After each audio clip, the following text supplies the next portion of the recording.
जैसा वो पीछे हटा, कुछ टाइम के बाद उसका जो बेटा था वो बड़ा हो चुका था, लेकिन कुछ टाइम के बाद उसी बेटे के ऊपर शैतान ने अटैक किया और वो बेटा मर गया।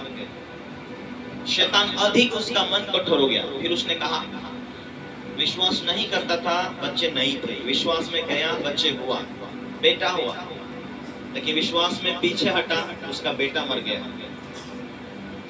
इसीलिए मैं आप प्रभु को नहीं मानता उसने, लेकिन ये तो सोचना चाहिए कि तू पीछे हटा, परमेश्वर ने बेटा को नहीं बुलाया जो शैतान तेरी बरकत को रोक रखा था।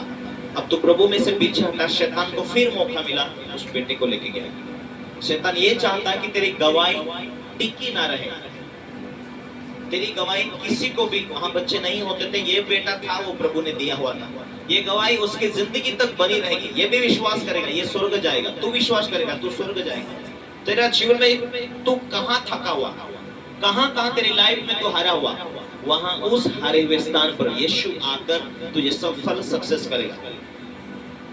इसीलिए शैतान क्यों जोर लगाता है कि हम चर्च ना जाए, हम कुछ टाइम के बाद ठंडे पड़ जाए, कुछ टाइम के बाद आत्मिक संगति छोड़ दे। परमेश्वर की वाचा है कि हम धन्य हो यहाँ भी और एक दिन परमेश्वर के राज्य में भी। इसीलिए परमेश्वर का वचन कहता है, तुमने नहीं चुना पर मैंने तुम्हें चुना। अब चुनी हुई प्रजा, प्रभु के लोग जो है वो मसीह में नई सृष्टि है, वो परमेश्वर के चुने हुए लोग, उनके ऊपर वायदा है कि तेरा भला हो। तुम वायदा के अंदर बुलाए हुए लोग हो जो विश्वास करके बपतिस्मा लेकर प्रभु के पीछे जीना चाहते हैं। अब्राहम के ऊपर कौन सा वायदा था? अब्राहम को परमेश्वर ने कहा, तो अपना देश छोड़, अपना शहर छोड़, जहां मैं तुझे बुलाया वहां आ जा। वो वहां गया, वो पहाड़ों में भी रहता था, प्रभु था उसके साथ। वो कुआं खोदता था, वहां पानी आता था, लोग खोदते थे नहीं आता था, लेकिन वो जब खोदता था तो वहां पानी आता था।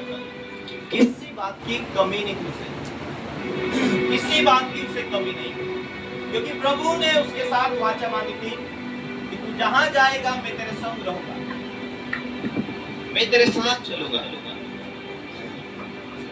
और वही वाचा आज विश्वासी लोगों के ऊपर है। Hallelujah, hallelujah, hallelujah, thank you Jesus. बोलो माइक ना जो हम परमेश्वर का वचन देखते हैं। यशायाह 48 का 17। यशायाह 48 का 17। यहोवा जो तेरा छुड़ाने वाला, इस्राएल का पवित्र है, मैं ही। यहोवा यह कहता है, यहोवा जो तेरा छुड़ाने वाला, इस्राएल का पवित्र है, मैं ही तेरा यहोवा हूँ जो तेरे लाभ के लिए शिक्षा देता हूँ। यहोवा जो तेरा छुड़ाने वाला, तुझे आजाद करने वाला और इस्राएल का पवित्र है, वो यह कहता है, मैं ही तेरा परमेश्वर यहोवा हूँ, मैं ही तेरा परमेश्वर यहोवा हूँ जो तुझे तेरे लाभ के लिए शिक्षा देता हूँ, और जिस मार्ग से तुझे जाना है उसी मार्ग पर तुझे ले चलता हूँ, उसी मार्ग पर मैं तुझे ले चलता हूँ। हालेलुया। तुम्हारा भविष्य किसके हाथ में है? तुम्हारी जिंदगी किसके हाथ में है? इसीलिए जब मनुष्य को उसने बनाया, उसने रचा, तो उसको मालूम है। इसीलिए जितने तुम उसके करीब रहोगे उतने ही तुम्हारी सुरक्षा, उतनी ही तुम्हारी आनंद बनी रहेगी। हालेलुया। परमेश्वर का वचन इसीलिए कहता है कि मैं ही तेरा परमेश्वर हूँ, तेरी लाभ के लिए शिक्षा देता हूँ। तुम्हारा फायदा के लिए शिक्षा परमेश्वर देता है, तुम्हारे फायदे के लिए वचन लिखा है, तुम्हारे फायदे के लिए परमेश्वर अपने दास को खड़ा किया है, तुम्हारी सफलता के लिए परमेश्वर अपने दास को खड़ा किया है। Hallelujah, hallelujah. क्यों लोग पीछे हटकर, परमेश्वर की व्यवस्था से पीछे हटकर, क्यों प्रार्थना में मन नहीं लगता, आराधना में मन नहीं लगता, प्रभु की उपस्थिति में उसकी सेवा करने में मन नहीं लगता? बाइबल ये कहती कि जो उसकी सेवा करता है वो दुगुना आदर के योग्य है। क्या तुम पास्टर से जुड़े हुए हो? क्या तुम कलीसिया एक मन हो? क्या कलीसिया परमेश्वर की सेवा के लिए जुड़ी हो? परमेश्वर का वचन कहता है इसीलिए परमेश्वर का राज, उसकी धार्मिकता को खोज करो, तब ये जो चीजें तुम चाहते हो तुम्हें मिलेगा। बाइबल ये कहती है भजन संहिता 33-34 में भी देखते हैं, तो यहोवा के खोजियों को सुरक्षा देता और खोजियों को यहोवा उनकी जरूरत को पूरा करता। क्या आप संपूर्ण मन से उसे खोजते? क्या तुम सेवा में जुड़े हो? क्या तुम्हें आज सेवा में जुड़े हो तो अपना अपना काम, अपना अपना जो ड्यूटी है उसे निभाते हो?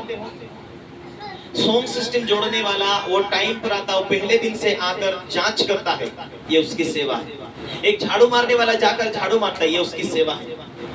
एक देख रेख करने वाला देख रेख करता है, ये उसकी सेवा है। एक विश्वासी जो भी वो काम में लगा हुआ है कि मेरा पास्टर ने मुझे जो ड्यूटी दिया उसे मैं ना छोड़ू, ये उसका अपना परमेश्वर का दिया हुआ काम को वो संभालता है। ये ड्यूटी मुझे प्रभु ने दिया है, क्योंकि ये मैं सौभाग्य हूं कि प्रभु ने मुझे ये सेवा दिया है। मैं सौभाग्य हूं कि पास्टर मुझे प्रभु ने दिया है कि हम सेवा सब मिलकर कर रहे हैं। हम मसीह का अंग है, हम एक एक भाई बहन मिलकर प्रभु यीशु मसीह का देह बनते, प्रभु यीशु मसीह का शरीर बनते। अपना काम हम प्रभु की सेवा, उसके राज्य के लिए कर रहे हैं। हम प्रभु की सेवा में लगे तो हमारी चिंता कौन करेगा? प्रभु अपना सारा बोझ यहोवा पर डाल दे, अपनी सारी चिंता उसके हाथ में दे दे। Hallelujah, hallelujah. जो काम तुम करते हो बिना कुड़कुड़ाई से करो। परमेश्वर का वचन कहता है पुरानी कलीसिया को स्मरण रखो, पुरानी कलीसिया को याद रखो। वो कैसे भवन में जाते थे, संगति करते थे, प्रभु भोज विधि को ग्रहण करते थे, सामर्थ्य पाने के लिए, वरदान पाने के लिए लालसा थी उनके जीवन में, भूख थी उनके जीवन में। जिस दिन से हमारी आत्मिक भूख, प्रार्थना की भूख, विश्वास की भूख खत्म हो जाती है, उस दिन से इंसान आत्मिकता की लेवल में नीचे आने लगता है। मैं 2-3 दिन पहले एक दर्शन देखा और प्रभु ने मुझे दर्शन दिखाया, और जवान जवान बहनें, कुछ भाई लोग, कुछ किसी का गले में कैंसर, किसी को होठों में कैंसर, किसी को गाल में कैंसर, और मैं पूछ रहा था और लोग बदबू दे रहे थे, और ऐसे हालात में मैं प्रार्थना कर रहा था लोगों के लिए। और उस प्रार्थना में मैं ये बातें नोट किया, किसी जवान महिला थी, 2 बच्चे के हाथ में थे और वो लेटे हुए थे। पास्टर मैं आपको जानती हूँ, कोई भाई पास्टर मैं आपको जानता हूँ, ये बातें बोल रहे। मैंने कहा आप लोग कैसे विश्वास में थे लेकिन आगे का जीवन हम सही से नहीं निभा पाए। ये बातें मैं उन बहनों को पहचाना, लेकिन मैं बाद में याद भूल गया। हालेलुया। ये क्या कारण से आप बीमार है? तो उन्होंने बोला कोविड का टाइम में जो बीमारी आई थी और उस बीमारी के टाइम में हमने इंजेक्शन लगवाए और उसका ही नतीजा है, ऐसा लगता है, ऐसा उन्होंने बोला। बहुत सारे भाई लोग, बहुत सारे बहन लोग वहां पे थे, वो बूढ़े नहीं थे, वो जवान थे। हालेलुया। शैतान को कब मौका मिलता है? जब इंसान की प्रभु के साथ जीने के लिए उनकी इच्छा खत्म हो जाती है, वो आत्मिकता की लेवल उनके जीवन में डीम हो जाती है। हमें मालूम होना चाहिए कि हम परमेश्वर के चुने हुए हैं, हम प्रभु के चुने हुए परमेश्वर के राज्य के अंदर हैं। जलती आग में कोई भी कीड़ा मकोड़ा नहीं कूद सकता। और बाइबल कहती है कि जो आत्मा के चलाए चलते वो परमेश्वर के पुत्र पुत्री है। वो आत्मा कौन है? वो पवित्र आत्मा। वो किस में रहता है? परमेश्वर के चुने हुए लोगों को। वो संसार में से हम सबको उसने चुन लिया है। उसने संसार में से हम लोगों को अपने राज्य में लेकर आए। तो जो मांगता उसे परमेश्वर अपनी आत्मा देता। हम पवित्र आत्मा के घर हैं। जो पवित्र आत्मा में आप प्रार्थना करते हो, आप पवित्रता में, आप सच्चाई से हैं, आप प्रभु के दास के साथ आशीष लेते हैं और संगत में सेवकाई कर रहे हैं। 6 दिन अपना काम धाम करके एक दिन प्रभु को महिमा देने के लिए आप आते हैं।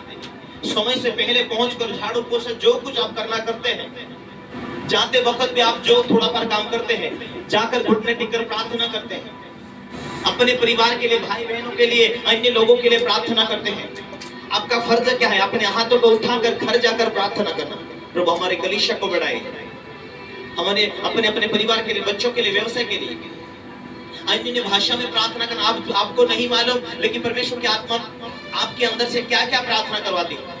आप जब अन्य भाषा में प्रार्थना करेंगे तो आपको नहीं मालूम कि आप क्या विषय लेकर प्रार्थना कर रहे हैं। आप जब अन्य भाषा में प्रार्थना करेंगे तो आपको लगेगा कि मैं तो साधारण सिंपल मुंह हिला रहा हूं, लेकिन पवित्र आत्मा आपके भाई, मामा, काका, फुया के लिए प्रार्थना करवाती, देश के लिए, इलाके के लिए, राज्य के लिए, हर तरह तरह की बातों के लिए पवित्र आत्मा वो आपके अंदर होकर वो खुद प्रार्थना करता है।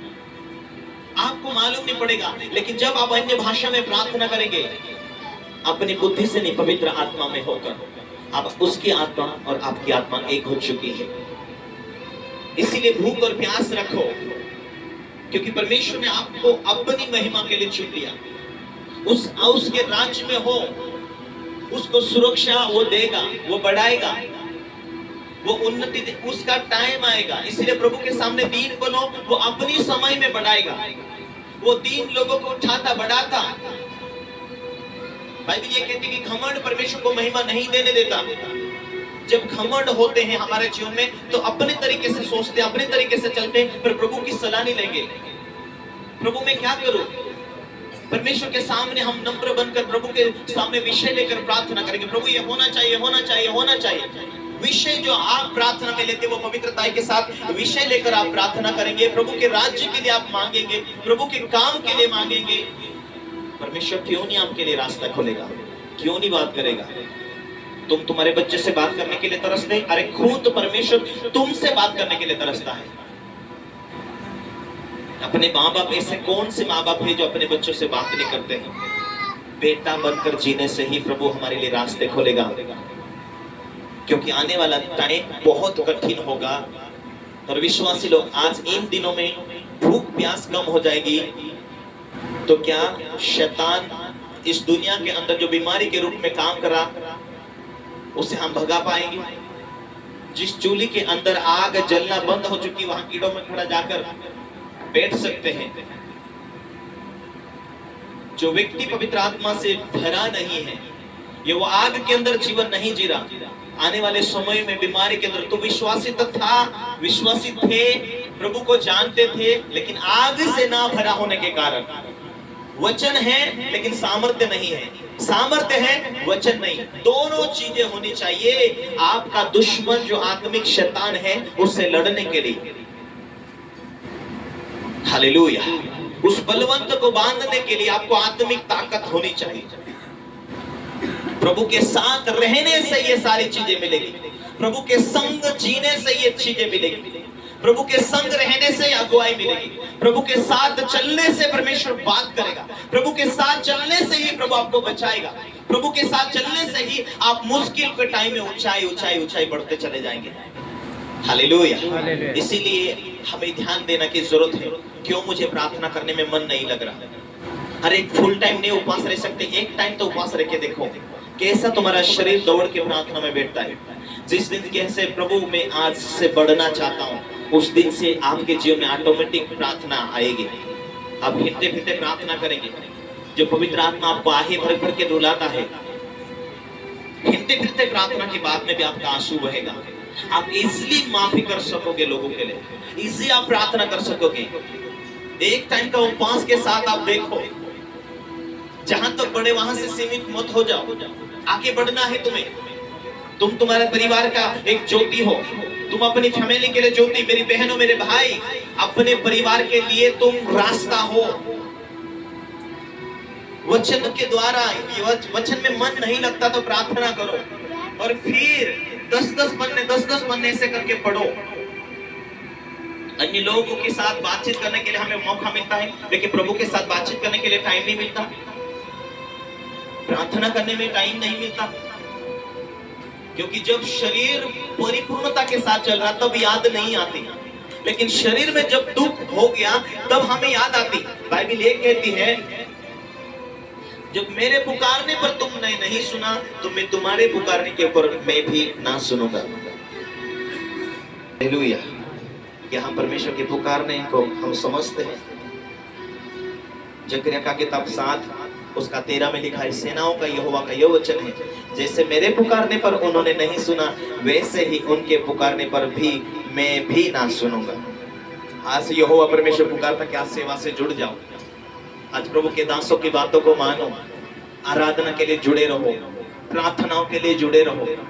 मन जब फीका होता है, जब हमारा जीवन में खाना पीना सब तंदुरुस्त चल रहा, ठीक ठाक चल रहा, पैसे आ रहे, व्यवसाय काम धंधे चल रहे, यदि हम अपने हिसाब से चल रहे, आज तो भले सुख शांति मालूम पड़ रहा, लेकिन जब शैतान को मौका मिलता है हम आत्मिकता में ठंडे होने के कारण, तो सारा कमाए इकट्ठा भी और लेके चले जाता है। इसीलिए हमारा धुंध कहाँ है? हालेलुया। भजन 33 का 1 से 3 तक कहता है, हे धर्मियों, यहोवा के कारण जय जयकार करो, क्योंकि धर्मी लोगों को स्तुति करना शोभा देता है। नाच नाच के स्तुति करना, गा गा कर स्तुति करना, तालियों बजाकर उसकी स्तुति करना। हालेलुया। उपवास प्रार्थना में प्रभु को खुश करने के लिए, प्रभु को महिमा देने के लिए, आगे बढ़ने के लिए जो भूख रखते हैं, उनकी तालियों की गजल अलग होती है, उनकी आवाज अलग होती है। वो अपने धुंध में स्तुति करेंगे, आराधना करेंगे। जब मन कठोर होता है तब लगता है ये कब खत्म करेगा, कब हम घर पे जाएंगे, कब हम बाजार जाएंगे, कब टाइम खत्म होता, कब टाइम निकलेगा, कब हम, क्योंकि जब धुंध खत्म होती है हम अपने कामों में बिजी हो जाएंगे, अपने कामों में महत्व देंगे, हम कब घर पे चले जाए, क्योंकि हमारा ध्यान प्रभु में नहीं लगने के कारण हमारा धुंध ध्यान, हम 8 दिन भी काम करेंगे फिर भी हमारा ध्यान वहां से नहीं हटेगा। इतना सारा काम में ही सारी जिंदगी बिताने के बाद में भी प्रभु में धुन नहीं लगेगा। Hallelujah, hallelujah. इसीलिए इस्राएली लोगों को परमेश्वर फटकार रखा, जब तू नई दुल्हन के समान थी तो जंगलों में मेरे पीछे चलती थी। किसको कहता था? प्रभु के लोग, चुने हुए इस्राएली लोगों को ये बातें कहता था कि जब तुम्हारी भूख थी, जब तुम नए नए थे, मैं तुम्हारे लिए मार्ग को खोला था, तो तुम कैसे मेरी आराधना करते थे, जंगलों में स्तुति करते थे। 40-40 साल उनके जूते चप्पल नहीं टूटे, कारण क्या था? उनके कपड़े नहीं फटे, कारण क्या था? रोज स्तुति आराधना थी, महिमा थी, प्रभु के लिए स्तुति करते थे, प्रभु के लिए भजन गाते थे, प्रभु का जय जयकार करते थे। उनके बीच में पाप नहीं था, बुराई नहीं थी। जब पाप बढ़ा तो 24,000-23,000 ऐसे मारे गए। हालेलुया। लेकिन जब जब पवित्रता थी तो परमेश्वर उनके लिए रास्ते खोला। हालेलुया।